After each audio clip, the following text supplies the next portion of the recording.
23 लोग, हाँ 23 कर्मचारी, जिनमें टीचर्स थे, आंगनवाड़ी वर्कर्स थे। पिछले कुछ हफ्तों में इन सब की मौत हो गई। कैसे? हार्ट अटैक से, ब्रेन स्ट्रोक से, और कुछ ने तो सुसाइड कर लिया। एक ऐसा फॉर्म जिसे भरने के प्रेशर में किसी को हार्ट अटैक आ गया तो किसी ने खुद को खत्म कर लिया। और दूसरी तरफ महाराष्ट्र में एक अजीब व गरीब बात हो रही है। स्टेट की एडल्ट पॉपुलेशन है 9 करोड़ 54 लाख, लेकिन रजिस्टर्ड वोटर है 9 करोड़ 70 लाख। मतलब जो लोग पैदा नहीं हुए उनके भी रजिस्ट्रेशन करवा दिए गए। आज हम उस SIR फॉर्म और इलेक्शन कमीशन के पूरे खेल की सच्चाई को जानेंगे, जिसे डेमोक्रेसी का मर्डर कहा जा रहा है। ये सिर्फ न्यूज नहीं है, ये आपके वोट और आपके अधिकार पर डायरेक्ट अटैक है। नमस्कार दोस्तों, आज का टॉपिक बहुत सीरियस है और शायद मेन स्ट्रीम मीडिया आपको इसकी सच्चाई कभी नहीं बताए। सवाल यह है कि 23 गवर्नमेंट एम्प्लॉइज की मौत हो चुकी है किसी प्रोसेस के दौरान, और क्या ये सब नॉर्मल है? कि ये सिर्फ एक कोइंसिडेंस? पूरे देश में इस वक्त BLOs यानी बूथ लेवल ऑफिसर्स के बीच हाहाकार मचा हुआ है। वजह है SIR फॉर्म यानी स्पेशल इंटेंसिव रिवीजन। सिंपल भाषा में समझो, इलेक्शन कमीशन ने ऑर्डर दिया है कि घर घर जाकर वोटर्स का वेरिफिकेशन करो। सुनने में तो बहुत अच्छा लगता है, क्लीन वोटर लिस्ट बनानी है, लेकिन दोस्तों हकीकत इससे बिल्कुल अलग है। और डेटा जब मैं आपको दिखाऊंगा तो आप खुद समझ जाओगे कि यहाँ कुछ तो गड़बड़ है। इस वेरिफिकेशन के पीछे की कहानी बहुत डरावनी है। राहुल गांधी से लेकर सुप्रीम कोर्ट तक हर जगह सवाल उठ रहे हैं। क्लेम्स हो रहे हैं कि इस वेरिफिकेशन की आड़ में वोटर्स को डिलीट किया जा रहा है और फर्जी वोटर्स ऐड किए जा रहे हैं। आज मैं एक रिसर्चर की तरह आपको हर एक डाउट आपका पूरी तरह क्लियर करके दिखाऊंगा, जो आपको न्यूज में कहीं नहीं मिलेगा। सबसे पहले समझते हैं SIR आखिर है क्या। नॉर्मली वोटर लिस्ट का अपडेट आराम से होता है, 3-4 महीने मिल जाते हैं, लेकिन इस बार साल 2025 के इलेक्शन को देखते हुए इलेक्शन कमीशन ने कहा हमें ये काम बहुत फास्ट चाहिए। अब BLO कौन होता है? ये आपके एरिया का प्राइमरी स्कूल टीचर है, आंगनवाड़ी वर्कर है, या फिर कोई क्लर्क। उसे एक मोबाइल ऐप पर डेटा अपडेट करना है घर घर जाकर। लेकिन अब सुनो यहाँ डिजिटल इंडिया की असलियत। ये ऐप काम ही नहीं करता, हमेशा सर्वर डाउन रहता है, मैप पर लोकेशन गलत दिखाता है, आप घर के सामने खड़े हो, आपका ऐप कह रहा है you are away from location, और ऊपर से ऑफिशियल्स की धमकी, शाम तक 100 फॉर्म नहीं भरे तो सस्पेंशन, FIR कर दी जाएगी, सैलरी रोक दी जाएगी। वेस्ट बंगाल में नवंबर 4 से शुरू हुए SIR प्रोसेस में केवल 21 दिनों में ही कम से कम 5 BLO की मौत हो गई। सोचो उस टीचर की हालत, दिन भर स्कूल में पढ़ाए और फिर धूप में घर घर जाकर लोगों से फॉर्म भरवाए, और लोग भी गुस्सा करते हैं। रात को 12 बजे तक डेटा सिंक करो, जो हो नहीं रहा। ये काम नहीं है दोस्तों, ये टॉर्चर है, और इसी टॉर्चर ने लोगों की जान ले ली। जयपुर में एक 36 साल के टीचर थे मुकेश कुमार जांगिर। 16 नवंबर को उन्होंने चलती ट्रेन के सामने अपनी कूदकर जान दी। उनके पॉकेट से जो स्लिप मिली उसमें लिखा था कि SIR वर्क का भारी प्रेशर और सीनियर ऑफिसर की लगातार धमकियां उनकी परेशानी की बड़ी वजह थी। राजस्थान के सवाई माधोपुर में 35 साल के BLO हरिओम बेरवा को सर ड्यूटी के दौरान ही घर पर कार्डियक अरेस्ट आया। फैमिली का कहना है कि इस वर्क का प्रेशर ही उनकी मौत की वजह बना। वेस्ट बंगाल में 21 साल के BLO रिंकू तरफदार ने सुसाइड कर लिया। उन्होंने अपने 2 पन्ने के सुसाइड नोट में साफ साफ इलेक्शन कमीशन को जिम्मेदार ठहराया। और जलपाईगुड़ी में 48 साल की शांति मुनि एक्का, गुजरात में BLO अरविंद भाई वारदेर और प्रिंसिपल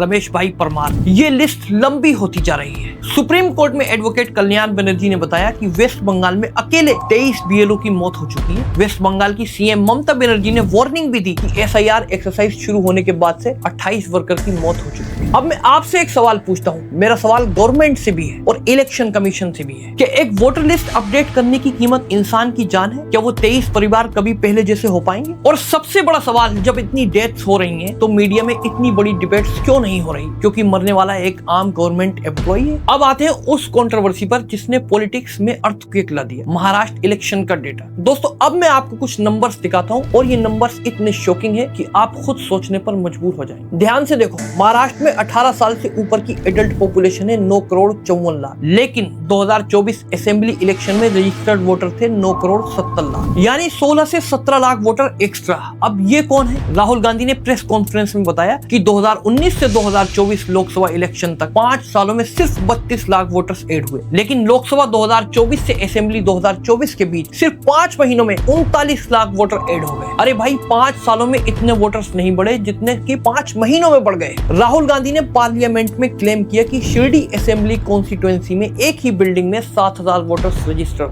हालांकि ये क्लेम कंट्रोवर्शियल है, लेकिन कांग्रेस की लोकल कैंडिडेट इसे पूरी तरह से सपोर्ट कर रहे हैं। मैं आपको एक से एक बेटर एग्जांपल देता हूं। बेंगलोर में महादेवपुरा में एक बिल्डिंग के एड्रेस पर 80 वोटर्स रजिस्टर थे। ग्राउंड रिपोर्ट में कंफर्म हुआ कि उस प्रॉपर्टी के ओनर को उसमें से किसी का नाम या फिर किसी का कोई एड्रेस नहीं पता था। एक्सपर्ट्स का मानना है कि SIR फॉर्म और वोटर लिस्ट अपडेट के दौरान लाखों घोस्ट वोटर सिस्टम में ऐड किए गए। दोस्तों ये सिर्फ लापरवाही नहीं है, आप पैटर्न देखो। जहां ये वोटर्स ऐड हुए वहां कौन सी पार्टी जीती। अब मैं आपको बताता हूँ कि ये स्कीम एग्जैक्टली काम कैसे करता है। इसका मेन वेपन है फॉर्म 7। फॉर्म 7 का यूज किसी मरे हुए व्यक्ति का नाम लिस्ट से डिलीट करने में किया जाता है, लेकिन रिपोर्ट्स आ रही है कि इसका मिसयूज जिंदा लोगों को लिस्ट से हटाने के लिए किया जा रहा है। बिहार में SIR के दौरान 65 लाख वोटर्स डिलीट हुए। इनमें से 36 लाख को परमानेंटली शिफ्टेड और 22 लाख को डिसीज यानी मर गए और 7 लाख को मल्टीपल प्लेसेस पर एनरोल्ड बताया गया। राहुल गांधी ने खुद उन लोगों से मुलाकात की जिन्हें रिपोर्ट्स में डेट दिखाया गया था, लेकिन वो सब के सब जिंदा थे। सोचो तुम घर पर हो, तुम्हें लगता है कि तुम्हारा वोट सेफ है, और जब तुम बूथ पर जाते हो तो पता चलता है सर आप तो रिकॉर्ड्स में मर चुके हैं। 65 से 70 लाख नाम, ये किसी छोटे देश की पॉपुलेशन के बराबर है। अब एक और चौंकाने वाली बात, महाराष्ट्र में जहां टोटल वोटर्स बढ़ गए, वहीं यंग वोटर्स का रजिस्ट्रेशन 18 से 25 की एज ग्रुप वालों का रजिस्ट्रेशन हिस्टोरिकली लो रहा। अब ये कितना अजीब है ना कि दुनिया का सबसे बड़ा युवा देश, लेकिन यूथ वोटर्स ही गायब। शायद इसलिए क्योंकि यूथ अब सवाल पूछता है, यूथ रोजगार मांगता है। पुराने फर्जी और घोस्ट वोटर से इलेक्शन जीतना शायद ज्यादा आसान है, और ये सब उसी साइलेंट ऑपरेशन का हिस्सा है। दोस्तों, इस वीडियो का पर्पस किसी पार्टी को एक्सपोज करना नहीं है, अवेयर करना है। अगर BLO मर रहे हैं तो वो हमारे भाई और बहन है, हम लोगों में से ही है। अगर वोट में मैनिपुलेशन हो रहा है तो वो आपका फंडामेंटल राइट चोरी हो रहा है। सुप्रीम कोर्ट ने केरला के केसेस के लिए